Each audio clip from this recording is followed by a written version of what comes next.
Hello and welcome to Brooklyn. It's been a good 3 months since I did my last update, so I thought I would just check in with you towards the end of the year and let you know how things are going over here. So I'm sat in my Brooklyn garden right now. Very lucky to have a garden over here. I have a little fire going. Let me just turn this around so you can see it. It's not blazing too much yet, but it's keeping me nice and warm. There's the garden. As you can see, I have a fair amount of cleaning up to do, with leaves and junk and all that stuff. All right.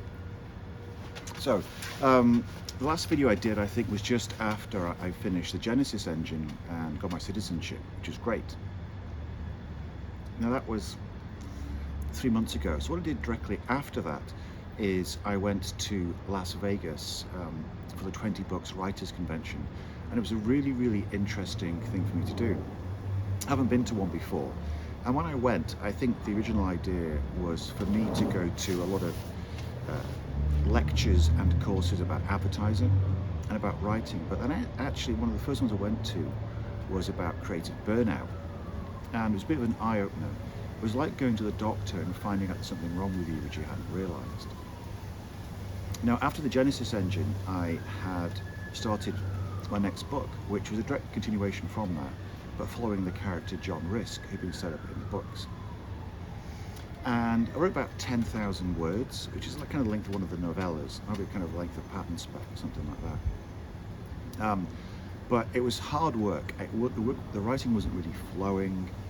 I felt it was plodding along a bit, and I kind of lost the zest that I often get when I'm really happy doing it. So in this lecture, it said that can happen for a variety of reasons. One of them could be being in the same space for too long. And I think after lockdown and the pandemic, we could all agree that we've all been trapped in our houses for far too long. And the second one was, you can potentially get bored of writing the same character or the same series, and a break can really invigorate you. So the first thing I did was, I found myself a nice little writing space in Brooklyn. It's kind of a shared space about 10 minutes from my house. And I go there every day, and just being in a new environment with new people has really made, me feel much better mentally about continuing on with this career.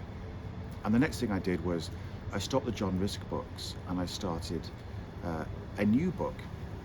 Now this is a fiction book set right now, and it follows the story of a middle-aged architect working for a large architectural practice in Manhattan.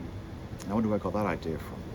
So obviously it draws upon a lot of experiences I've had after working as an architect for 20 years, but it's really purely a work of fiction, and it's kind of a crime thriller where the main character Jonathan is in desperate financial straits and has to bend and break the law to survive. He's a really fun character to write. Jonathan is horrible, devious, lying, filthy, vulgar character, but with a heart of gold. And it's that heart of gold that really will save him from the dark side where things can get very bad for him. So I've written 30,000 words on that, so I'm almost exactly a third of the way through. And I'm really enjoying it so far. It's nice to be doing something completely different. So now that I have a new place to work and a new book, it's a one-off book to work on, I feel completely reinvigorated with the job of being an author, and so I'm really well into that right now. Everything else is good. I'm really looking forward to seeing my family over the holidays.